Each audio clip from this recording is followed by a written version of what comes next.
Exploring theology, doctrine, and all of the fascinating subjects in between, broadcasting from an undisclosed location, Dead Men Walking starts now.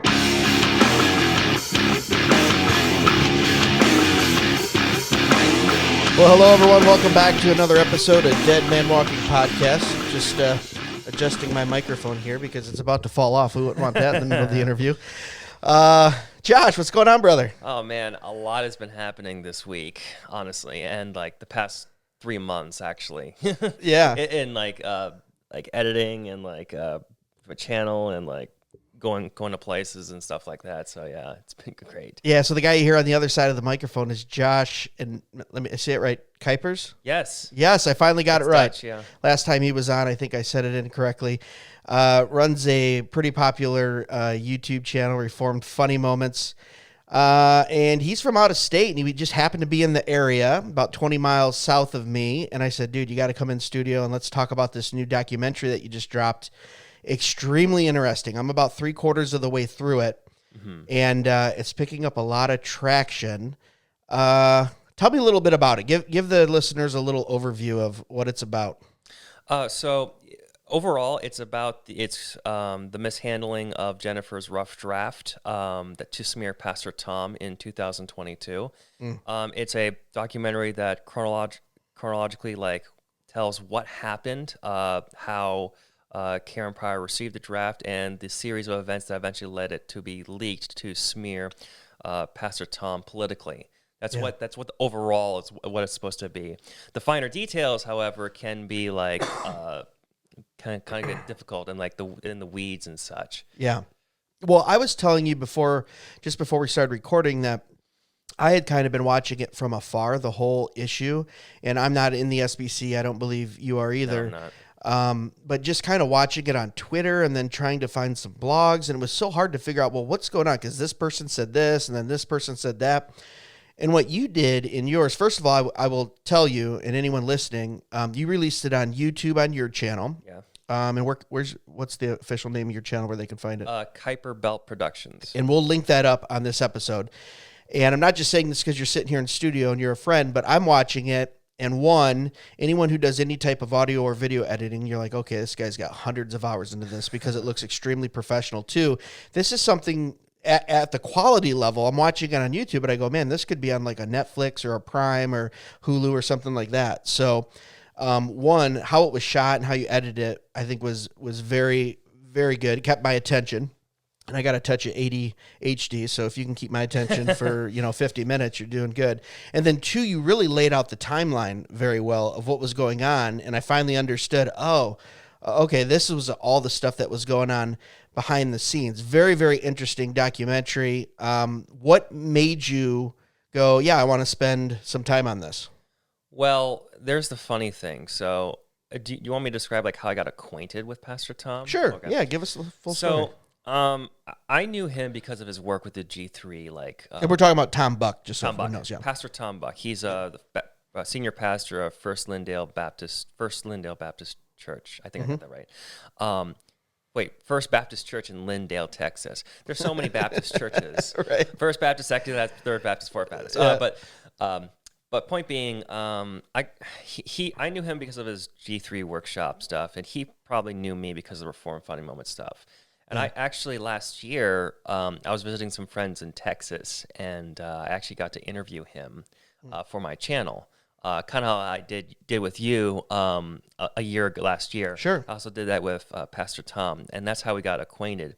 But if you actually watch the interview, I actually did ask him some questions about his draft, wife's rough draft being leaked.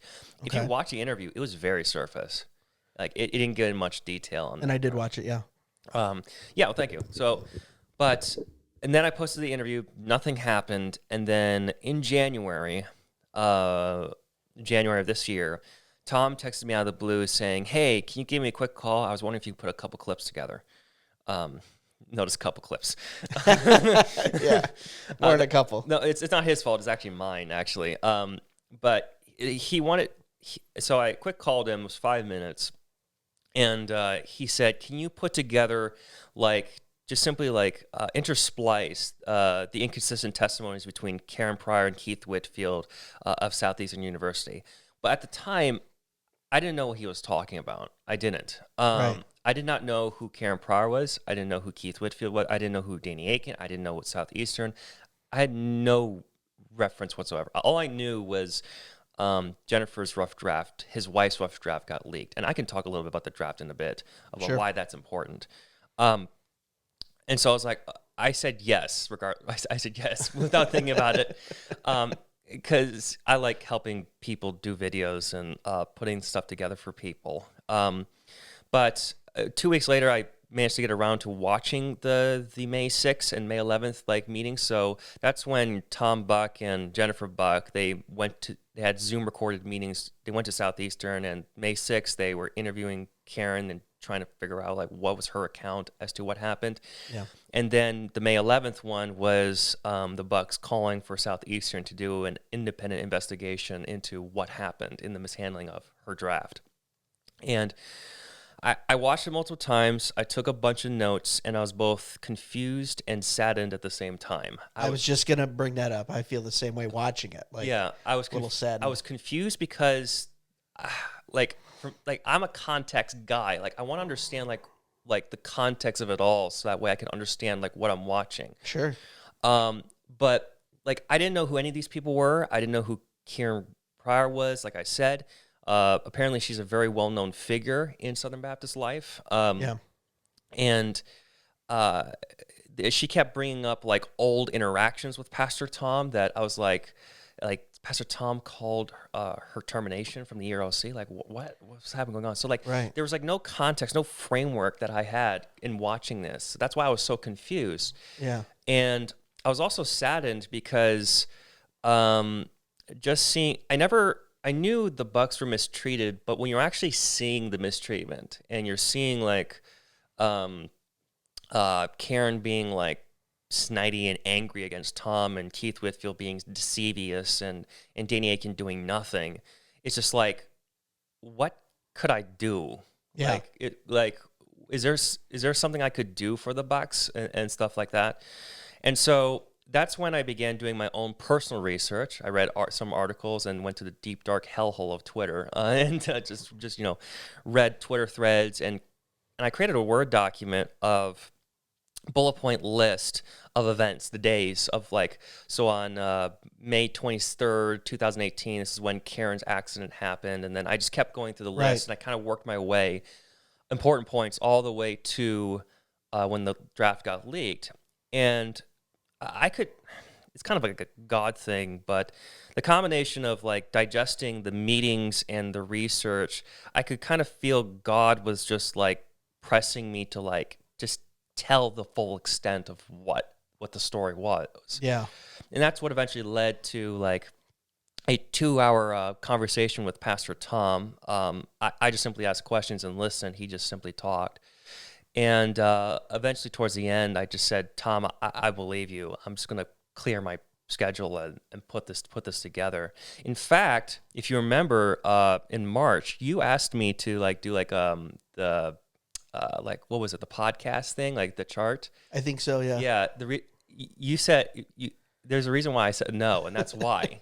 Yeah, that's why, because I was in the process of working through that documentary. And really quick, do you think that you kind of coming into this without all the pre-knowledge kind of helped with you sifting through and then making a documentary that's really true to the facts? I mean, obviously you had some relationship with Tom and you talked to him, Pastor Tom, right. But I feel like if you would have been in the inside of the SBC and known these people for years, maybe you would have more of a slanted or personal to where you came from the outside and was you just had to get all this information and follow the trails and the texts and the voicemails and all that. Did that help a little bit, having a fresh perspective? Oh, yeah. It helped me because, one, like you said, I came in completely unbiased. Some people would want, Karen Pryor to go down in flames. I had no desire for that at all. It was just what happened? How do Pastor Tom, what's the interaction with Pastor Tom and Karen Pryor? What was the interaction with them? Because a lot of people were kind of shocked that Pastor Tom and Karen actually knew each other and were actually kind of good friends before like the Revoice conference occurred. But it really, I think it did. And also it forced me to ask questions and grill Pastor Tom a lot. Yeah. I grilled him as just like, who are these people? Why do you think this? Why do you think like they acted this way or this way? And that's what kind of led to the quality of the documentary it was, because it just went through so much scrutiny. Yeah.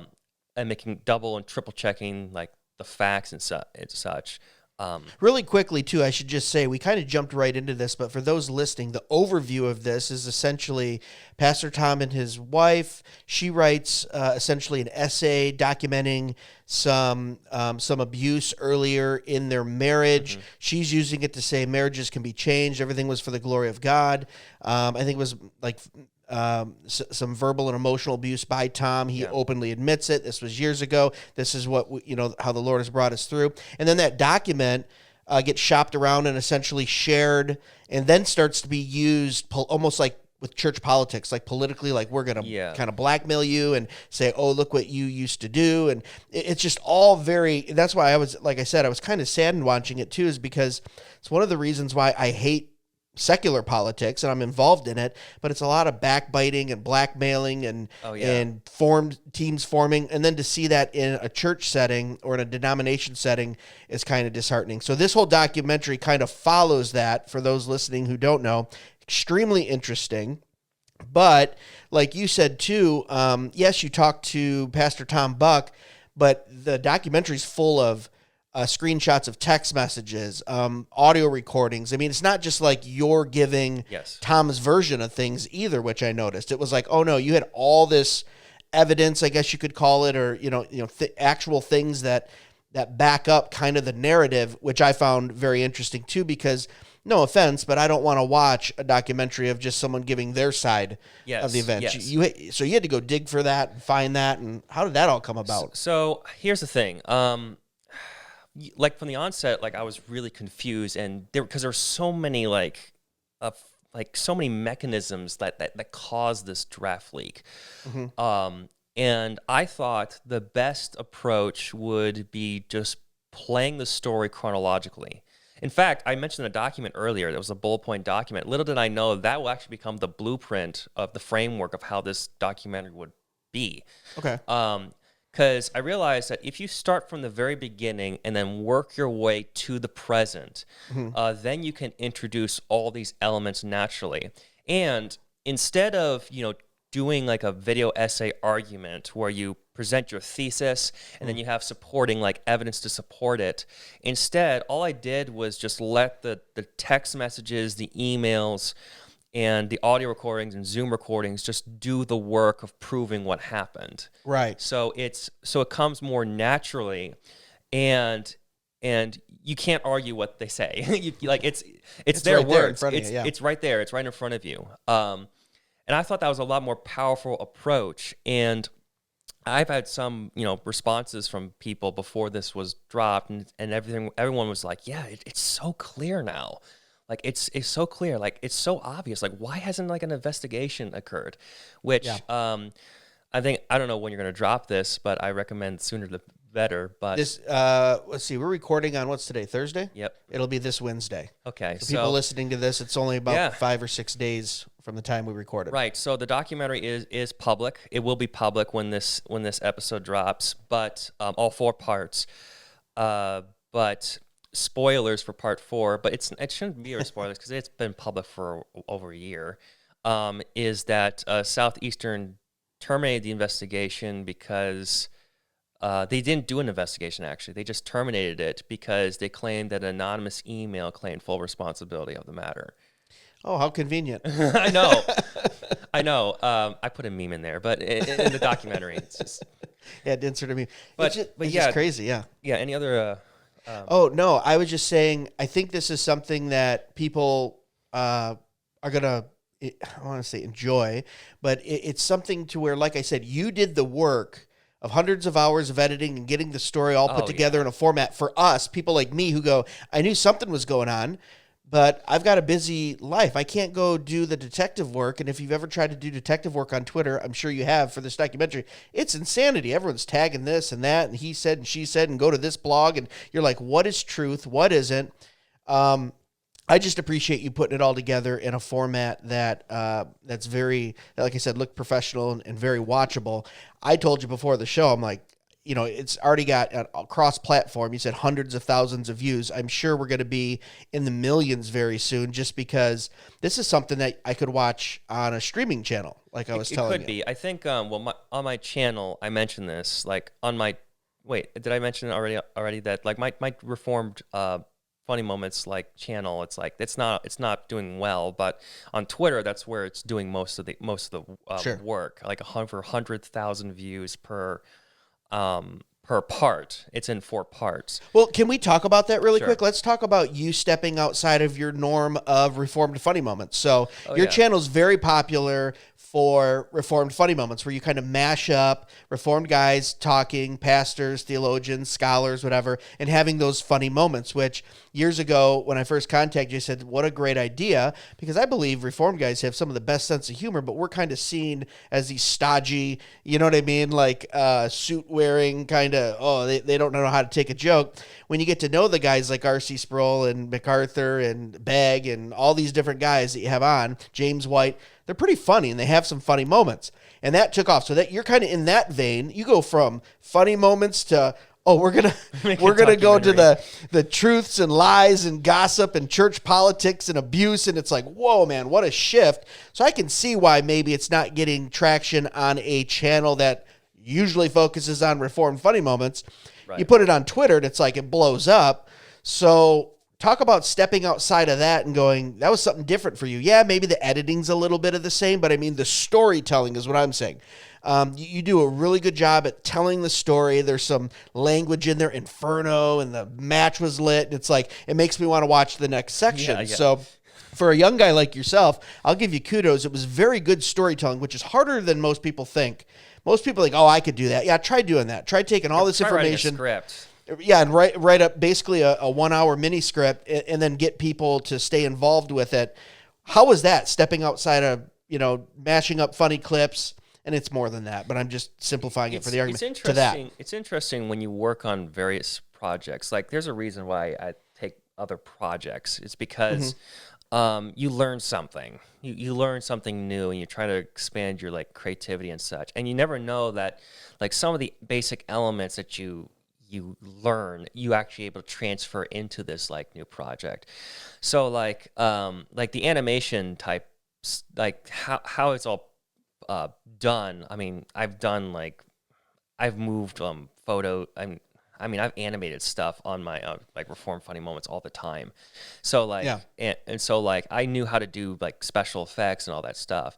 But I realized that in this documentary, to make it visually appealing and for you to visually follow it, there was a lot of work that went into making sure you follow visually the information that's being presented with you. Yeah. So that's why there was a lot of highlighting passages and narration over there and such. Right. So sometimes that transfers over. So I did it because, initially it was supposed to be for a few clips. Right. Supposed to be for a few clips, but I also did it because I thought it would be fun. And it was a lot of fun, but a month of research went into figuring out what happened, and even up to the point of release, it was still being refined. It was still being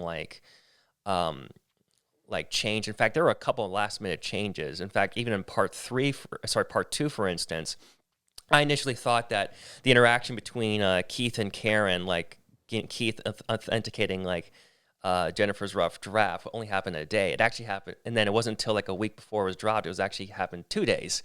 So I had to move and create a section to add that. Because I thought that was because we thought that was important, because that made it a lot more suspicious. If you say it was morally wrong to authenticate a rough draft, abuse survivor's story, a rough draft, then why did it take you a day to figure out? Figure that out. So we thought that was important. But I can talk about the editing, but however, it doesn't mean that there's a lot of failures in making the documentary for what it was, because it went through a lot of revisions, especially the first part. Yeah. Because the first part, so we broke it up into 4 parts on purpose. Because it was a lot easier to compartmentalize and just focus on particular aspects of what happened that led up to the draft leak and then after the draft leak.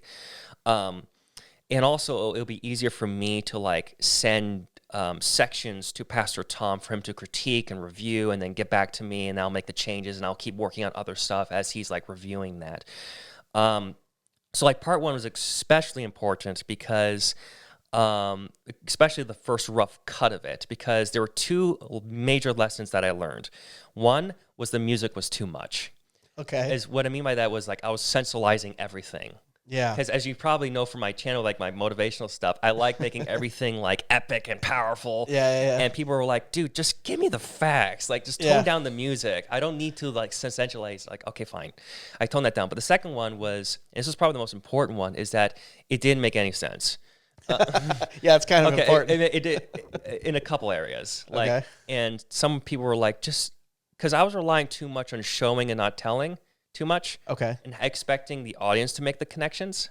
Yeah.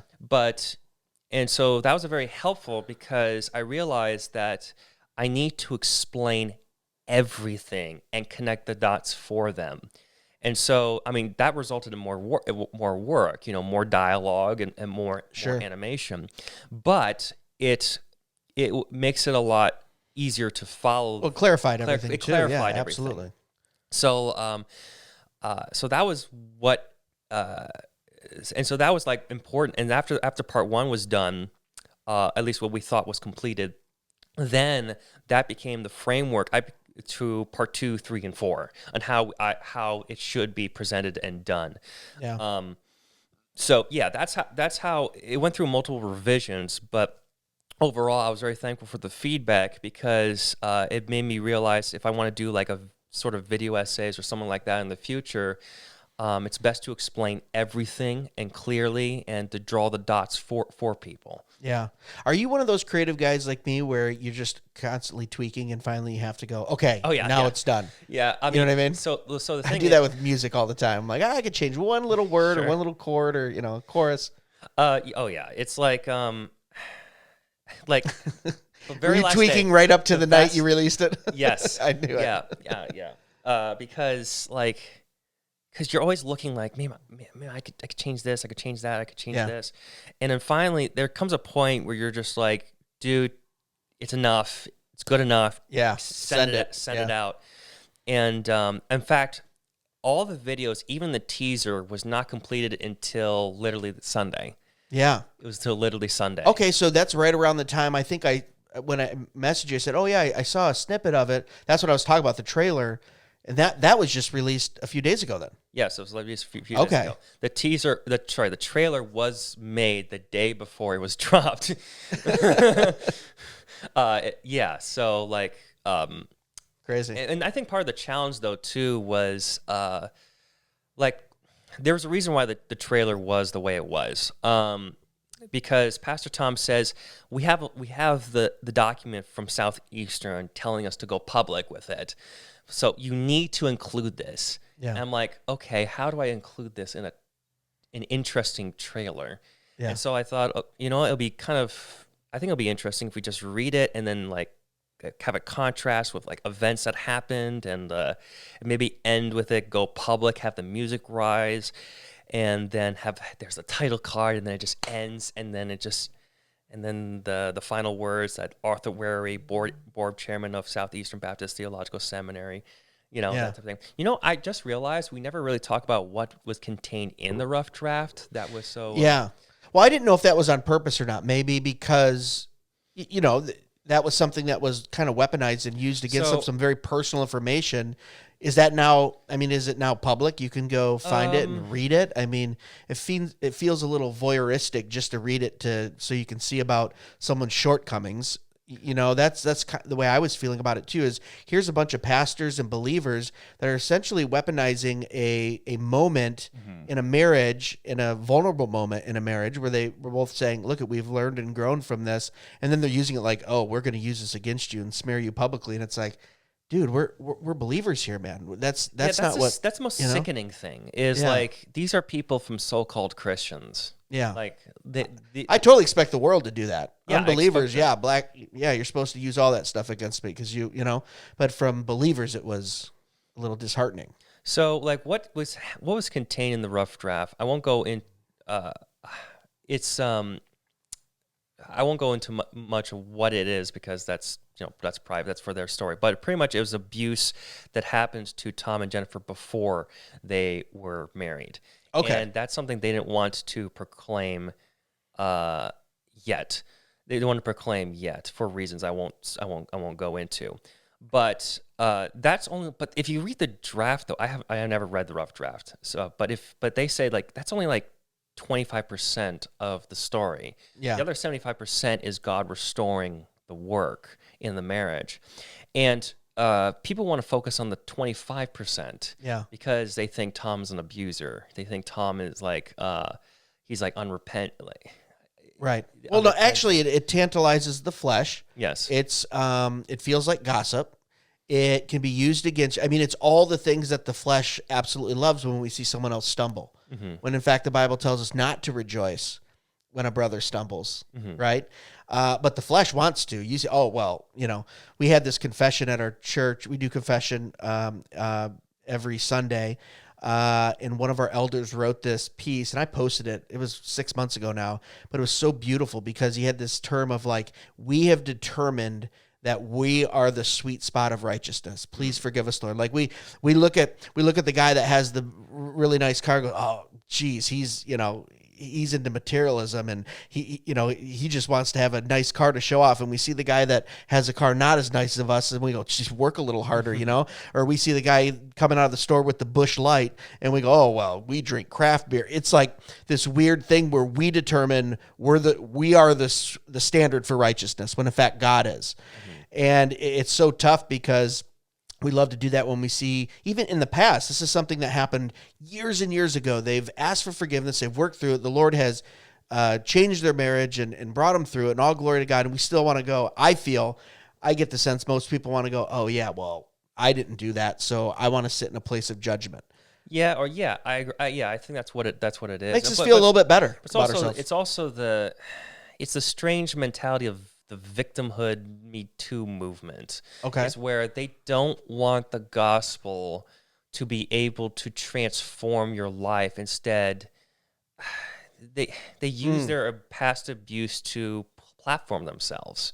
Right. In fact, that's the whole reason why the draft was sent to Karen Pryor for feedback, for people to have hope that the gospel can fix a marriage. Because if you remember, in 2018, the whole #MeToo movement was going on, even in the SBC. Okay. And that's what that was the reason why they wanted like feedback to get Jennifer's thoughts more collectively, and eventually leads to publication. So that way, people can see how if the gospel can transform their lives, then it can most certainly do it for theirs. But as the documentary lays out, a series of tragic events ended any potential of publishing the article. Yeah. But eventually it came back up in 2022.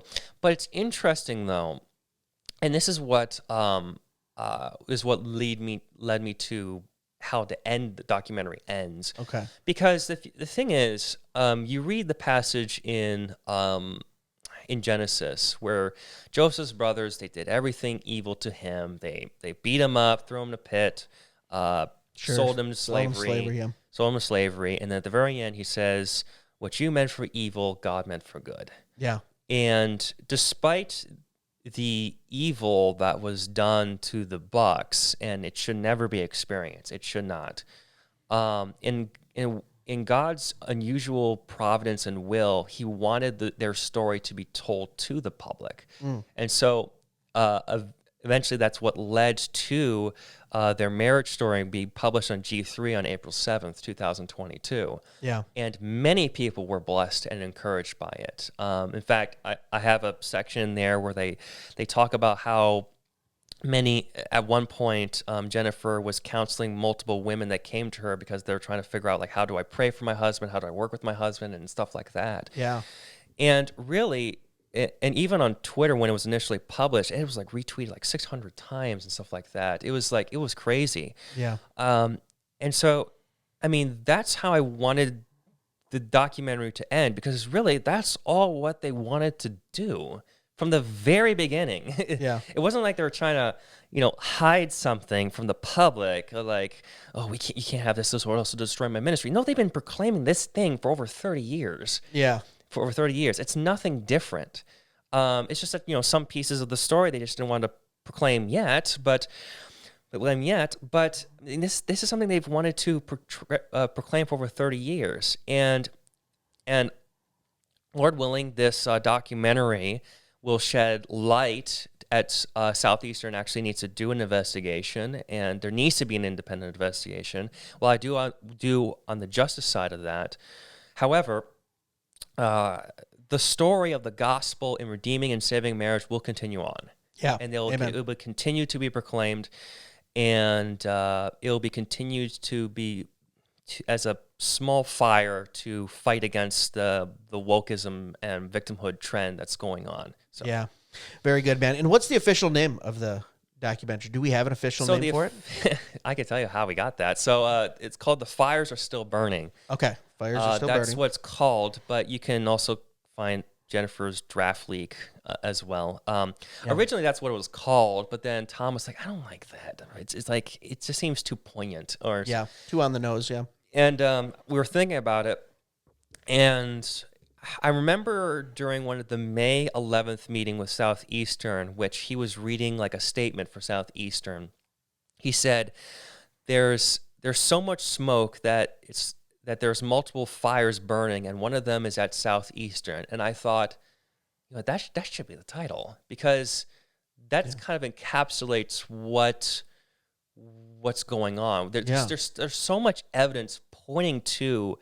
Like, it's surprising the amount of evidence, like, that it's pointing to a mishandling of Jennifer's draft at Southeastern. It's like, why haven't we done an investigation yet? It'll be so easy and so simple. Yeah. Well, I think probably particular people in positions of power would either be embarrassed or fired or have to publicly admit some things. And, our natural flesh wants to hide sin. That's what we do. I mean, Adam didn't come forth and say, hey, God, I made a mistake. God had to go, hey, where are you? They were hiding in their shame. And if you've done something like that, especially if you have positions of power in institutions, in Christian institutions, it's very hard for most men to retract and say, yes, I've fallen, I've sinned. Generally, when you see that, it's usually because they've already been caught. I don't know if I've ever seen anyone come out and go, hey, I just want to let you know I did this thing last week and I need to ask your public forgiveness. Now, I don't know if that's necessary for every sin that we do, especially if you hold public, kind of like you're in the public sphere. But I would imagine that's why. And I'm not accusing them of that. I just look at that, and you look at the pattern when you've lived for as long as I have, and you see that. It's really tough when you get into a power position, even within a church or a seminary. Oh yeah. It's tough. You see it in the secular all the time. We see it in politics and business and all that. And you'd really like to hope that it's not the same way in the church or in the seminary. But sometimes you do see that, because at the end of the day, we are depraved, and we can justify and rationalize a lot of things. Our flesh can, when, we have people to look up to us, or it's for the better, greater good. You've seen that a lot. So I don't know. I mean, you're closer to it than I am. Either way, I watched it. Like I said, I'm about 10 minutes away from the fourth part. So Yes. I haven't seen the whole thing. I'm right there. But I would recommend anyone listening, go check it out. We're going to link it up on on this episode here. I'll make sure we share it on all social. But outside of that, how's Josh doing? Good to have you back in the studio. I appreciate you taking time. You, like I said, you were a few minutes away. You got a long day today. Yeah. You're in town for some personal reasons and family reasons, and you got to go do that. But I appreciate you taking a little time. But I don't know, give the people an update now that this is done. You got that next big project you're working on, or no? is it back to you taking a little break, a little breather? So I could tell a little bit about the last month and a half was tough because I was almost editing every single day, every single day, and literally part 4 was done in a week. Yeah. Wow. And that's like, don't recommend that, but it's not. What was your drink of choice? Was it caffeinated drink of choice? Were you doing? I didn't drink any caffeine. No, while you're doing that, really? No. Oh wow. No, I get very jittery if I do that. So it was just and then pure my strength. armpits start sweating. I'm just like, no. Okay. But either case, I mean, I occasionally drink coffee because but either case, but every single day I was just constantly editing it, especially the last week. It probably was the most, at least the first half of that last week was probably the most stressful.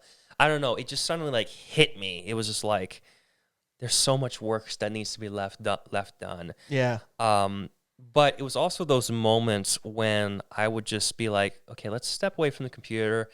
Let's just read my Bible and pray. Yeah. That's good stuff. Just lay it before God first.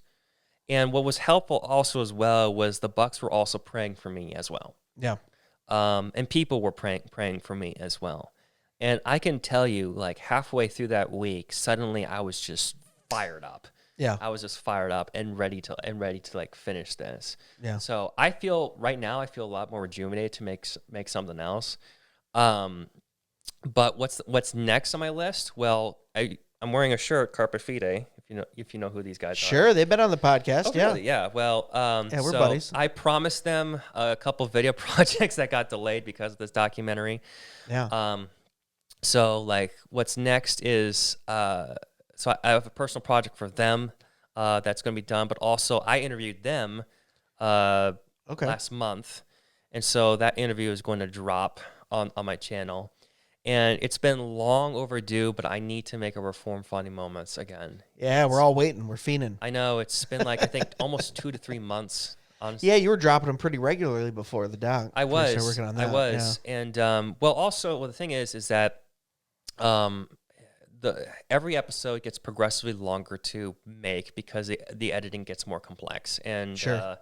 And I'm getting more involved with the animation with Anso, which, by the way, Anso... he actually provided some artwork for the documentary as well. Okay. With the section of when Jennifer Buck recalls that the day when the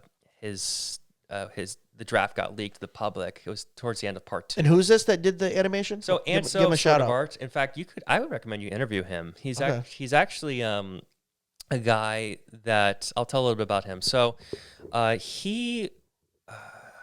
How long do it go back? Because I feel like I saw something with him in the same form on your channel with, was it Reformation Church or what's another podcast? Reformatory? Oh, no. Was that you or? So he was interviewed by the Bar's podcast. Dwayne, yeah. I think that was his only interview, but I've done an animation for we've done an animation for the Reformatory podcast. Reformatory, there we go. Yeah, Reformatory podcast. Which, by the way, there will be more of that. I'm jealous. I want some animation for Dead Men Walking podcast. Gosh, no, I'm just kidding. You have video form, so I use that. There you go. I appreciate it. But with the Reformatory though, the podcast, they don't. Right. And so that's part of the reason why I choose animations. Absolutely. Is because the Just Thinking and Reformatory, they don't have video attached to them. So it's just right for an animation. Yeah. That type of thing. I've been told I look better on radio. I think audio. John MacArthur said that. Oh, did I? Oops, did I just rip from John MacArthur? So talk about the guy who animates. What is it? His name is Anso. Anso, okay. He has an Instagram. I think it's called Anso Sort of Art. Okay. I recommend you put a link for his stuff. But about, I think 2 years ago, I think a year after I started making Reform Funny Moments, I made a public post on YouTube saying, "Hey, I'm looking for artists that'll help me with animations." And a day or two later, he reached out. He's actually from India. Okay. And he reached out. He showed me a couple pieces of artwork, and I was like, "Yeah, I like the stuff you did." And we started small. We started small. We started with a Jeff Durbin animation. It was with Babylon Bee. Yeah. So that way he can understand how I animate, and I can understand how he, draws and stuff like that. And we slowly worked our way up, where we have to more complex animations. So the next one we did. So how it works is, how I do it now is a lot different how I did it back then. But how I do it now is I would hand draw a storyboard, okay, which is nothing but stick figures and just a basic idea of shot for shot of what I want. Yeah, and then I would send it to Anso and give him a parts list of like hands and like the forearm and the upper arm and like the body. So that way he has like a list of individual parts for him to draw. And then he takes a couple days, and depending on the complexity of the character, it takes a bit. Yeah. And also there's a thing called life, and he's busy with taking care of his family and right. and his job, and does his job.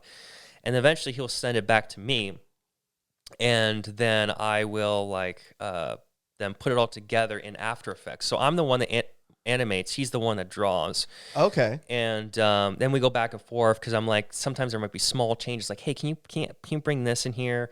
Can you draw this? This might actually help a little bit. And we go back and forth with that. And animation for him, how he draws is very unique. Based on how I understand it, what he does, he first hand draws it. Okay. Then he brings it to a program. Yeah. And then he draws it again digitally with his fingers. Like, it's all hand drawn with his fingers. Yeah. And which is insane, because he's incredibly detailed. And that's probably the most common comment I get, is that it's very close to how people actually look as well. But it's almost like a sketch. Yes. Like, he sketches and then it's animation, which is hard to do because there's a lot of detail in there. Oh yeah. Most of the time when you see animation, it's pretty basic. Yeah, even from the Reformatory guys, they commented saying, most of the time, when someone draws them or it draws a person, it's like, no, that's not me. But they thought Anso nailed it. Yeah. Anso nailed the details. And so he will then send it to me. I'll then animate it. Animation. So him drawing, depending on the complexity of the character, takes several days or a week or something like that. But for me, from my animation side, it takes a long time. Like, for example, the Just Thinking animation was about 2.5 minutes. That took at least 40 hours of animation time on my end. Wow. Yeah. Builds character, but it's, builds character. Yeah. But honestly, it's probably one of my favorite and most rewarding things. Because there's something about creating literally from nothing, from scratch, and then you seeing it. You're in complete control of it. Yeah. You're in complete control of how this it comes to life, and how you picture in your brain, and then it scratches the itchy creative spot. I know, too. It's great. Yeah. And we're getting into more and more complex animations. So we did one with Jeff Durbin, then we did one with John MacArthur, and then we did one with Just Thinking, and the most new one. I can say it, but I'm not going to specify what. It's with R.C. Sproul. Oh, my man. So we're going to do R.C. Sproul. We're going to do R.C. Sproul next. Actually, no, we did Reformatory. What am I talking about? I totally forgot this, guys. That's who we started with, yeah. Reformatory. They're in good company. Yeah. Yeah. Durbin, MacArthur, Reformatory. Yeah, there's going to be more Reformatory animations. I just need, like I said, it takes time, and there's a thing called life, and I'm busy. I have my own full-time job that I deal with, and involved in my church and my spiritual growth and stuff like that. But it's an enjoyable process. Yeah. But I really want to start working on that as soon as I can. But I've made a long overdue promise with Carpe Fide for the interview and some projects for them. That'll be a good interview. When this is back when Jason was still on the podcast, we had them both on, and it was a really fun episode. They do a lot of great work, especially with the whole Canada situation. My son has that same shirt; it's his favorite one. I have 4 of them. They're great conversation starters. They really are. I actually, the project I worked on was I'm creating a promo reel for them for the G3 National Conference. Yeah, and they just gave me a bunch of shirts as appreciation. so I love them. They're great. And, for that. So yeah, that's what's on my plate. I want to make another Reform Funny Moments, and I have in my mind how it should play out and such. Yeah. I have throughout this entire documentary process, I have been saving more cues like for funny moments in there. So trust me, I'm still making them. It's just I wanted to focus on this documentary because I thought it was very important. Yeah. And I thought maybe that the Bucks will use this documentary to keep telling their story on how God has been working in their lives and such. Amen. So yeah, cool. Well, Josh, thanks so much for coming in, taking out time of your busy day, busy schedule today. We appreciate it. Always love it when you're in the area, and it's pretty crazy that you've got to actually stop in studio 2 times from someone who's out of state. It's very cool. So we'll make sure we link up everything on the podcast and all our socials when this drops. And I think so by the time everyone hears this, it'll be it's a complete, everything's out. People can see every part of it, right? Which I would recommend you do. And then, and then make sure you go follow him at Reform Funny Moments as well too. But that's not the name of it. It's Kuiper Belt Productions. But like I said, it'll be linked up. It's the asteroid belt in our solar system that no one knows about. That no one knows about. But Josh, thanks for being here. And guys, as always, thanks for listening to another episode of Dead Men Walking Podcast. We appreciate you telling a friend, sharing with a friend. That's how we grow. That's how we glorify the Lord. If you guys want to know more about us, you can check us out at dmwpodcast.com and even visit the merch cave. We got all kinds of good stuff. These new ones just came in for Dead Men Walking, and it actually has the explanation of how we got our name. You can get a cool mug kind of behind Josh's head there if you're watching this, a Dead Men Walking mug in a different style that we have, and all kinds of good stuff. Look at that. He's even advertising for us. If you're watching, he's filled with dust. Don't drink out of that one. All right, guys. But follow us. Go check us out at dmwpodcast.com and all the socials. Josh, thanks again for being here. We'll make sure we get that documentary promoted on our end too, because I think it was just absolutely great. But guys, as always, remember the chief end of man to glorify God, enjoy him forever. God bless. Baptist rule. I'm going to keep that in. That was good, man. Be sure to follow us on Facebook and Instagram at Dead Men Walking Podcast for full video podcast episodes and clips, or email us at deadmenwalkingpodcast@gmail.com.